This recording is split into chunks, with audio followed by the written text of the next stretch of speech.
How are you getting on, folks? Look at today was a fairly decent day overall. I know. Look at there was few and far between winners on the free tips. Um, Look at the likes of N Violin obviously was a nice winner there, but it was a no bet one. Colin Mustard very poor. Exit to the West. Look at that was unlucky for me. I had it tipped up for Patron in a treble there. It turned out to be a very nice price treble there with N Violin, Dreal Deal, who won a 22-1, and an Exit to the West. It was just unfortunate there that it couldn't get the inside rail coming around that final bend. For Vori Logic ran a very decent race, but was just disappointing in the finish. My next best then as well, Christian Going Well, that ran a very nice race to win at 7-2.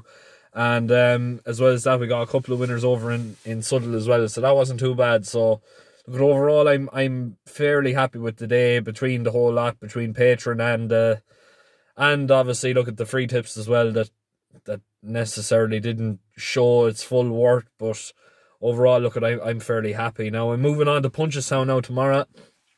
I'm leaving out two simply because they are in the Patron tips. I'll get onto that a little later. But first of all, we'll kick things off at the 105 in Punchestown. Call Me Rocky at 8-1 certainly, well, definitely tickles my fancy anyway. And at a price of 8-1, he's definitely the best value horse in the race. Obviously, the potential is there for this Joseph O'Brien horse, the McManus horse. The name just escapes me now, but I don't know. He just seems to be a little bit frustrating, not like to follow. He's finished second there the last two times in Limerick as well, and like it wasn't the best of races either. This Call Me Rocky was third behind him the last time in Limerick there at Christmas. So it generally doesn't need to find a hell of a lot. It has a very good £7 claimer on board. Coming from the Dennis Hogan yard, you would be expecting his horses to come on for the run, and the fact that it was his first run over hurdles, you would expect a little bit of improvement. I think the market is completely wrong. I think that this Call Me Rocky should be much closer in the betting than Palm Beach is the horse that I'm thinking of. That I couldn't think of the name. Yeah, I just think that there's more room for improvement with this this Call Me Rocky. The fact that its debut third over hurdles was very impressive, and the fact that it only has about a length or a length and a quarter to find with this Palm Beach would certainly suggest that the improvement is good enough to go and actually win this particular race tomorrow. But it's all up in the clouds, really. I don't really know what to make of him, whether he's just this Palm Beach, maybe just a frustrating horse when he gets his head in front. I don't know. I just think he's a little bit vulnerable to an improving sort, and hopefully this Dennis Hogan horse is going to do the business now tomorrow. Moving on then to the 135. I'm actually going to go with spare breaks here for, I think it's Robert Tyner. Currently priced in around 4-1. I think Philip Enright rides it now tomorrow. I'm not 100% sure on that, but it finished a very decent third at a fairly long price there last time out. It generally goes well in this sort of ground. I remember I was there in Clonmel around this time last year. Well, it was actually a little bit further now than a year ago, but it ran a very decent race behind the Bennett that particular day. I think it was second that day. Again, at a fairly big price, but generally he's a bit of an each way sort. He definitely likes the ground. He should relish this trip now tomorrow, and I certainly think that he's going to be there or thereabouts in the finish. He should be certainly in the firing line anyway, whether he's going to finish first, second, third, or fifth or sixth, whatever he is. He's going to give, I suppose, members a good run for their money, like the Patron treble there today. But I suppose generally, like when you're trying to pair up different horses, it's a hard one to call because the racing tomorrow is so, I suppose, competitive really when you put it all into perspective. 210 then. I am going to go with Psyche de Brise. This one here is very much a long shot at 50-1, but I certainly think it has a bit of improvement in it. It's only placed in 1 pint a pint. That was, I think it was a Mayor's pint a pint in, the name of the place escapes me now, but wherever it was behind a now trained Gordon Elliott horse who finished third last time in Clonmel. Now, this favourite here for Willie Mullins, it's more than likely going to be a fairly comfortable winner. But the each-way market is what I'm looking at, and the top of the market doesn't necessarily scream a hell of a lot of talent. This mare wouldn't need to necessarily be the best of the best to run on into second or run on into third. And with the way things are going, like, it's paying 3 places. So realistically, all you'd be looking for is the horse to just run on into third in front of tiring horses, basically, to get its head in front. It's got a very, very good young lad in the saddle with Darragh O'Keefe. The name of the trainer just escapes me now. I can't remember who it was, but you don't necessarily see too many, I suppose, horses from this particular trainer being ridden by Darragh O'Keefe. So maybe there's method in the madness. Maybe the horse is fitter than what the market is suggesting, and maybe with the help of God we'd be able to land a fairly nice price each way down tomorrow. Next one then, the 240. I am going to go with One Night More I Hope here. Currently priced in around 13-2 for Noel Glynn and I think it's Jack Gilligan. It's one of the Gilligan brothers anyway, whoever it is. I'm nearly sure it's Jack, claiming £7 off its back. But the one thing that I'm really looking at here is the fact that it was a fairly comfortable winner in Naas last time out, and it was a fairly nice second in Limerick the time before. The one thing that would, I suppose, throw me off it a little bit is the fact that it finished fairly tired last time out in Cork, I think it was.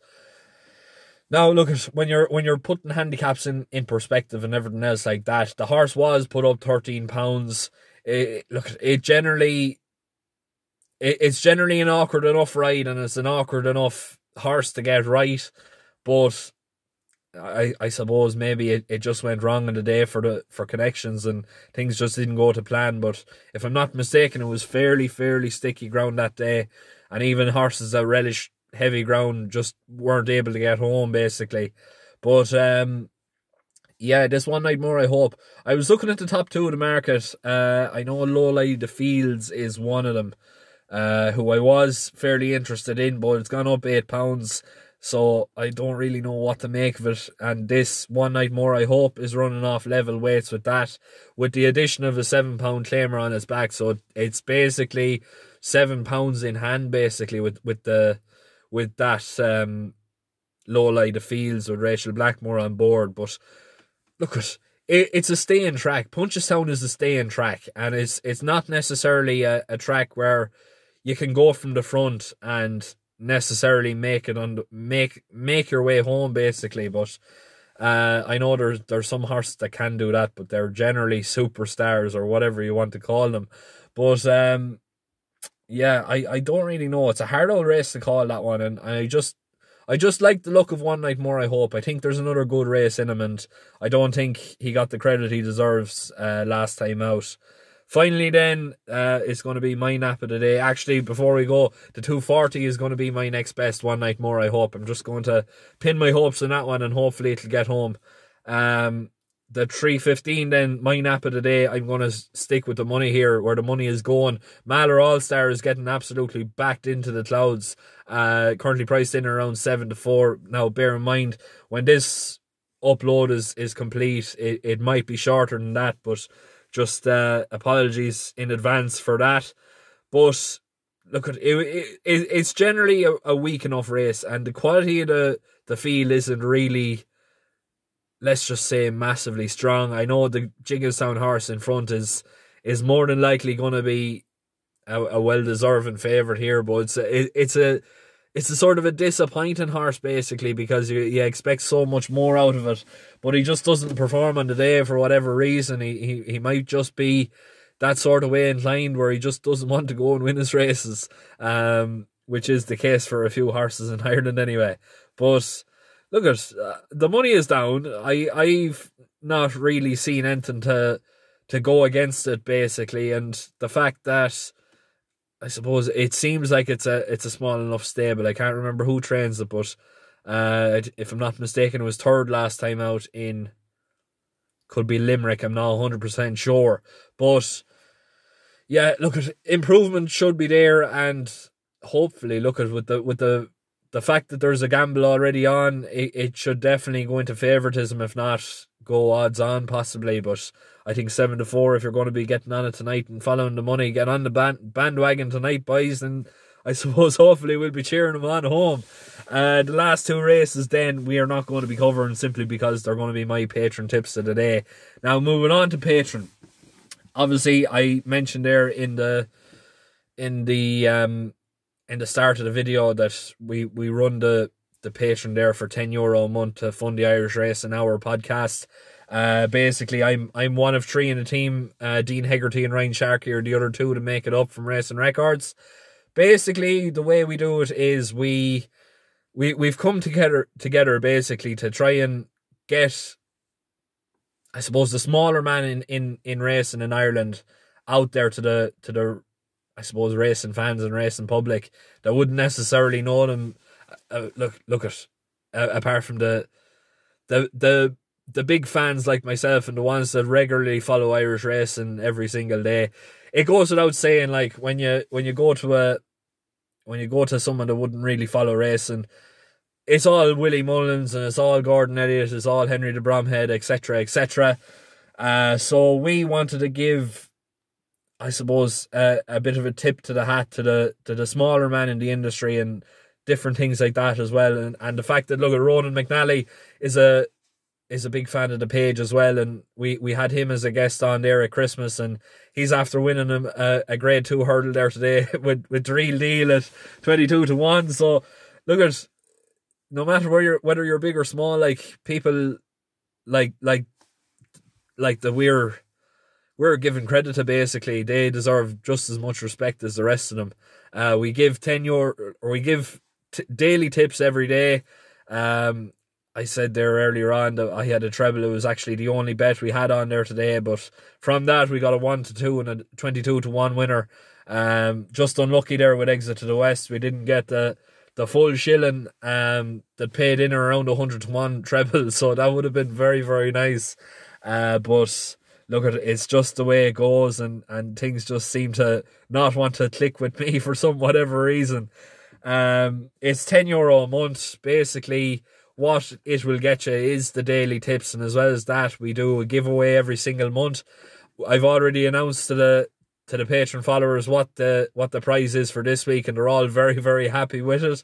I can safely say there isn't a like, I'd call it a premium service, but it's a little bit more than a premium service in my opinion. That we're giving back to the people that basically follow us, not just with winning tips, but with nice, say, racing prizes as well. I leave a link in the description below. If you want to join up, it's, like I said, it's €10 a month.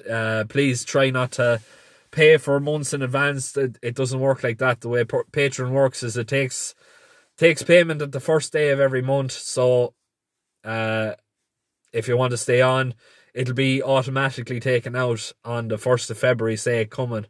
And as well as that, if you say want to try and pay in advance, by doing that, you're basically signing yourself up to pay that set amount per week or per month. But basically that's about it. Look, thanks very much for the support so far. Please make sure to keep liking, sharing, subscribing. If you're going to be having a bet tomorrow, the very best of luck. Hopefully we'll be able to land that 50-1 each way. But I've been Shane Rooney. Thanks very much.